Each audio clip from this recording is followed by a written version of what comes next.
welcome to Your Health in Your Hands. I'm Dr. David Ajibade with the Brain and Body Foundation. Thank you for joining us again for another exciting show.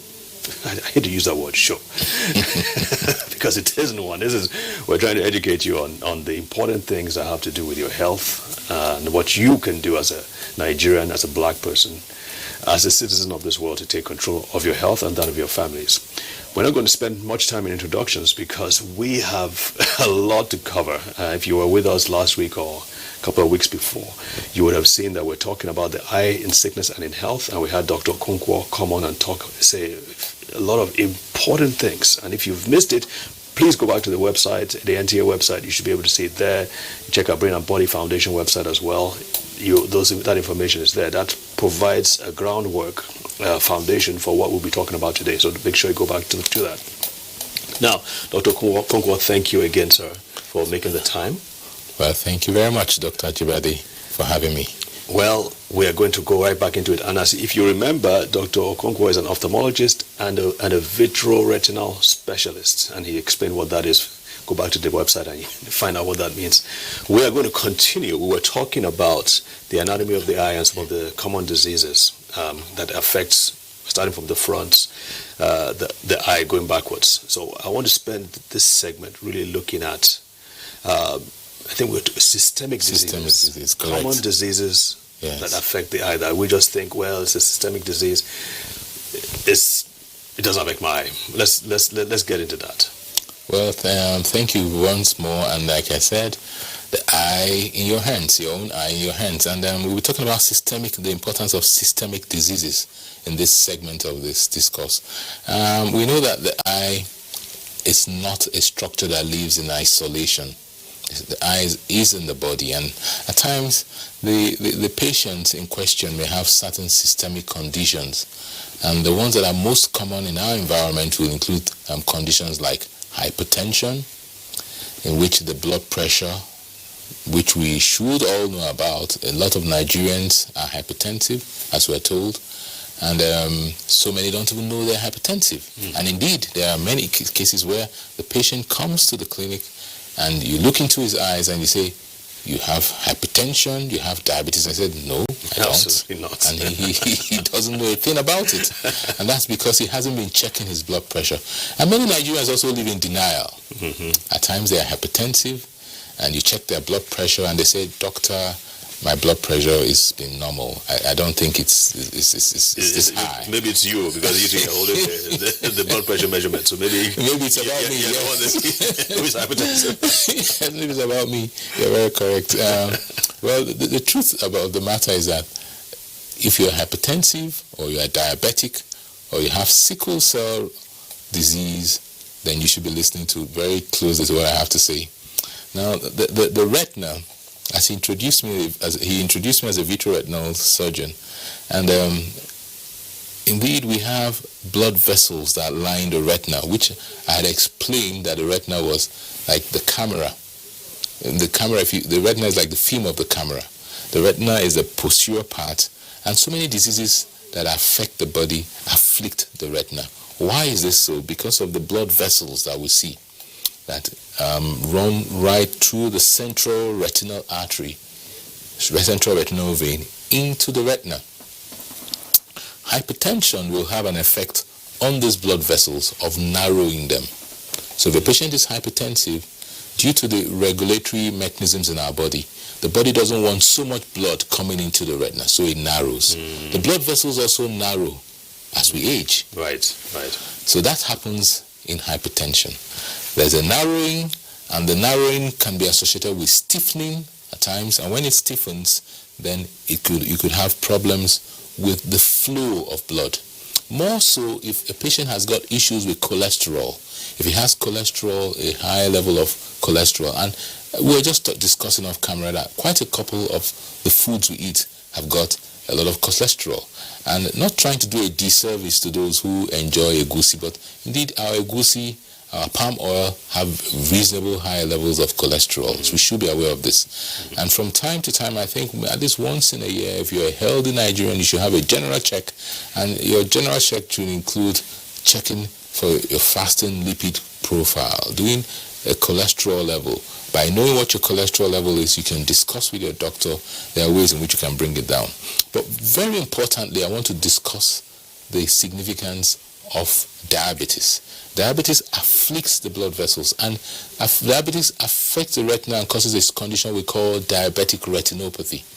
Diabetic retinopathy is a leading cause of blindness worldwide, and in fact, in Europe and in the US, it is one of the causes of blindness that significantly impacts on the economics of the country, because diabetes actually causes blindness in those age groups, the working age group. Those age groups is from 25 to 60, 65. Not as early as 25? Yes, indeed.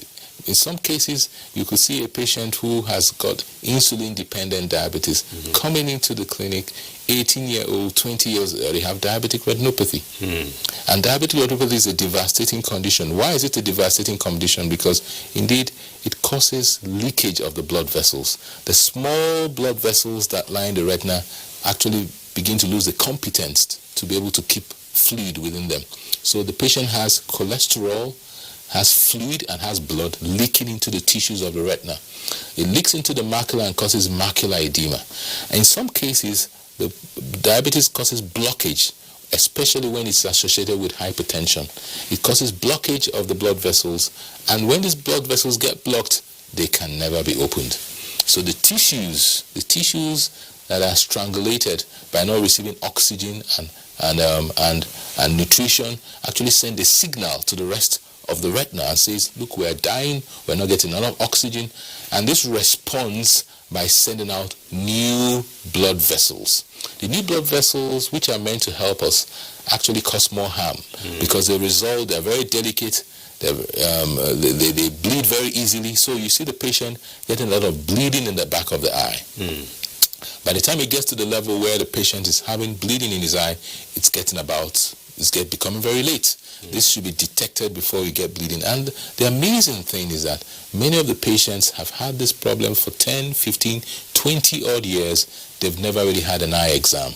It's part of routine protocol that once you are diagnosed to have diabetes, you should have your eyes examined. Your eyes has to be checked.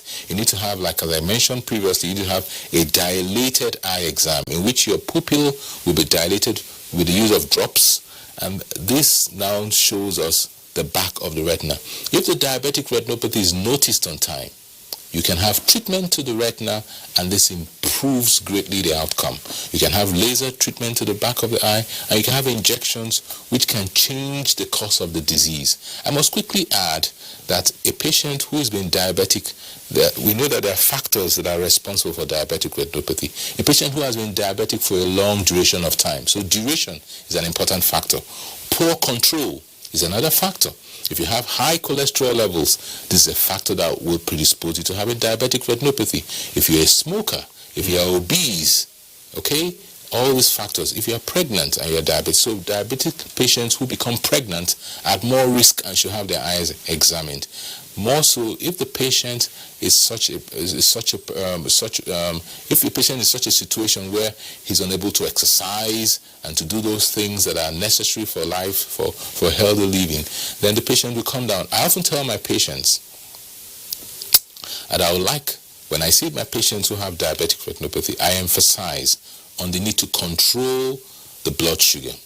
But it's not just about controlling the blood sugar. It's everything about the patient. It's about controlling the blood sugar, controlling the blood pressure, controlling the cholesterol, making sure you exercise, making sure you live right. Avoid alcohol. I have a lot of patients of mine who have poor blood sugar control, and I see that they take a lot of calories from the alcohol intake they take. So I think that if you're already having diabetic retinopathy, you should abstain from alcohol. That's my personal feeling, because the alcohol has got a lot of calories in it, and it very often it adds to the calories you take and increases the blood sugar significantly. Perhaps maybe if you have a better control, with the help of your endocrinologist, you could be guided, but it's not good practice to take all these things and then go giving yourself insulin to bring down the blood sugar. I think that's bad practice. I'll quickly shift gears and talk now something about sickle cell retinopathy. Yes. Sickle cell is a disease that is with us, and indeed, we see a lot of patients who have sickle cell disease and have had no eye examination. And we see them when they come down with bleeding in the eyes and scarring. Now, with patients who have diabetic retinopathy, patients who have sickle cell retinopathy, the biggest problems they have are with closure of the blood vessels. They close the blood vessels, they begin to grow new ones, and the new ones, because they are friable, because they are very delicate, they begin to bleed. Now, as they bleed, the blur the vision. But worse still, as these lesions begin to heal, they generate scars on the retina. And these scars, which are destructive on themselves, actually pull on the retina, and they induce what we call a retinal detachment. Right. So if you're a patient who has got diabetic retinopathy, if you're a patient who has got sickle cell retinopathy, you can get to an advanced stage where you now have a retinal detachment, and this is a very bad stage. So the patient who would have developed this problem needs to go through different stages, and it's important to see you before you get to the end stage where you now have a retinal detachment. Your condition can be diagnosed much earlier if you present to the clinic on time. In other words, if you have your eyes examined on time, it is detected on time, you can be very successfully treated and retain all your vision. All your vision. That's possible. Yes, it is possible. In fact, for the patient who is diabetic, it gives you so much time so that when you see the patients in the clinic with so much disease, it's a failure of the mechanism, a failure of the process, because this patient should have been detected earlier enough and treated way down before he got to the level where he's. Amazingly, in this dispensation, we are not seeing this yet happen. We're not having enough screening of our patients who are diabetic and who have sickle cell and hypertension, and so many of them present to us when they're already very terrible. They're very down with Unfortunately, yeah. Very unfortunate. Now, Doc, I know part of your profile, you are very passionate about educating and the other healthcare professionals and training people on how to deal with these conditions. But we also have to face the reality, and probably in the next segment we can go into it, because most people are not going to have the opportunity to meet with you or have the opportunity to consult with you. So we definitely want to know what are the lifestyle factors that people can adopt, so that if they don't have to, because they can't. Right. Meet with you about these things, who will have maybe hypertension, diabetes, sickle cell, and all that. So what can be done within such constraints? But don't go away, folks. We will be right back. Right.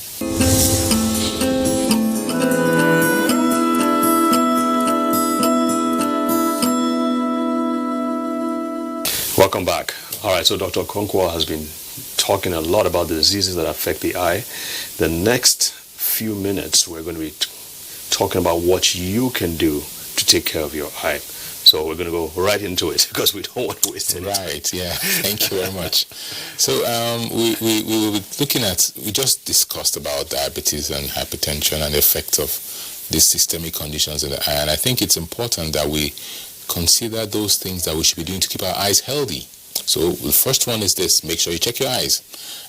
Once you start getting to the age of 35, 40, check your eyes once a year, even if your eye is in good health, or you presume is in good health. It's important to talk about nutrition. I think that we should eat right. We should keep our weight down, exercise more often. These days we tend to have a sedentary lifestyle. I think about myself, so I'm in the clinic all day sitting. Then from there I go into the car, I move to the office all day sitting in my desk working, and then I move from there to the car, I'm sitting again driving, then I get home, I'm watching TV, I'm sitting. We need to be a bit more radical in the way we incorporate exercise into what we do. So we can incorporate exercise, walking, trying to walk instead of using the lift. Yeah. Taking out time, maybe weekends if we can, to do some walk around Definitely. with the family. So exercise plays a big role. And Doc, real quickly, just to make sure, he's sitting down for long periods of time. They have said that even exercise does not make up for those long periods of time. No, so it doesn't. Just to quickly say this, folks, that after 45 minutes to an hour, if that's the kind of job you do, get up, walk around, go to the restroom or something. 1 hour max. Absolutely, I agree with that. I agree with that. And if you're getting a bit older, you will discover that if you sit so long, you may begin to get some swelling in your leg because the pumps in the leg are not working as well. You know what I mean? And so it's at those points that you could develop clots in your legs, which could get dislodged and block some of the small vessels you have around your body, including the ones in the eye. And I have patients of mine who have, after long sessions of working on the computer, and maybe over the night, and then they get up, they go to bed and wake up, and then they come in with a drop in their vision, and they have had a small stroke in the eye. Wow. Yes, indeed. Wow. So that's one thing that I think we should bear in mind. Exercise is very important. We should walk about. We should avoid having that sedentary kind of thing, and try to keep to the right proportions in terms of your body mass index, BMI, the right ones. Try and keep it within 27, 28. Don't be like 30 like myself. I'm trying to do a lot about it. Most Nigerians. Most Nigerians. We have this feeling that when you have a big tummy, then you are wealthy. Things are going well. I think that's a lot of error. So you mentioned some of the foods that we should try and avoid. Yes. Are there any foods that we should really make it an avoid? Yes, I think it's important to. I always tell my patients also that the greens are good. So take a lot of green leafy vegetables. Those are very good for the macula. Our regular ewedu, green leaves, bitter leaf, spinach. Well, I have more of the cholesterol. Yes. Sorry, take that back. Ewedu, those natural things. But as much as possible, if you overcook them. Yes, indeed. So you have to be careful about cooking them also, and making sure that you don't over steam them or wash them too much. I want to quickly emphasize the importance of trauma. Trauma is another very common problem we encounter in the clinic. So you have to be protective of your eyes. Trauma could come from spins during your sports, maybe squash, football. Avoid trauma getting to that. But more importantly, as an occupational hazard, there are certain occupations, those who work in the factories, or those who work, who do welding, the carpenters and all that. They get bone, they get nails getting into their eyes. For our children in schools, we see a lot of them also who erroneously either stones or catapults or biros and all that. Trauma is a significant cause of loss of vision in children and also in adults. I think I must emphasize that if you're in school, a teacher, you should make sure you have someone with your kids when they're playing, with these kids in school, because this is the time when they can harm themselves. Right. I want to say that smoking has a lot to do with eye conditions. In fact, I'm glad you got to it. Yes, smoking, from research and studies that have been done, smoking has been implicated as a risk factor for several diseases, including cataracts, glaucoma, age-related macular degeneration, thyroid problems, and even some of the cancers that we do get. So it's important that... Is it just because it constricts the blood vessels, or are there other things that it does? I think that's part of what it does, but it also liberates toxins in our bodies, increases the level of antioxidants, increases the level of oxidative stress, so you need to take free radicals. So we need to take antioxidants, and I for one take a lot of vitamin C, vitamin E. These are antioxidants that we can that are very good. And you were asking about nutrition. Tomatoes also are very powerful in antioxidants. So the reds are good. The carrots, the tomatoes, apples, those are very good things that will help our diet, and that we should emphasize more and eat less of the things that are obnoxious, those things that we know that will have high cholesterol. In fact, as we get older, we should reduce the amount of cholesterol intake that we take. It's good to eat the eggs, but let's concentrate more. I personally prefer to take just the white part of the egg, and I don't take the yellow one because it's high. I know there's a lot of controversy about eggs. It goes, they say it's good and they say it's not good again. But I just like to play safe, and we've talked about things that also will enhance our eye health. And the one that I've seen also in the clinics is a lot of people don't want to use their eyeglasses like I do. You see, as you get to the age of 40, depending on what refractive error you have, and by that I mean depending on how long your eyeball is. Some patients are myopic and short-sighted, so they don't need a pair of glasses to see. They don't need to read. They need glasses more for far. So those group of patients may not need glasses later in life to read.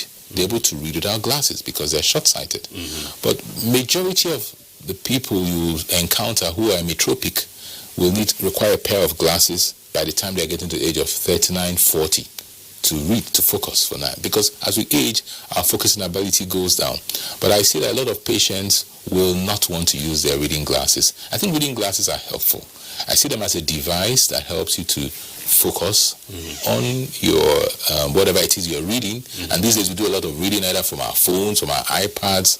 We're reading all through. Right. We're on WhatsApp, on Twitter, on one thing or the other. Yeah. So our eyes are forever focusing on things that are near.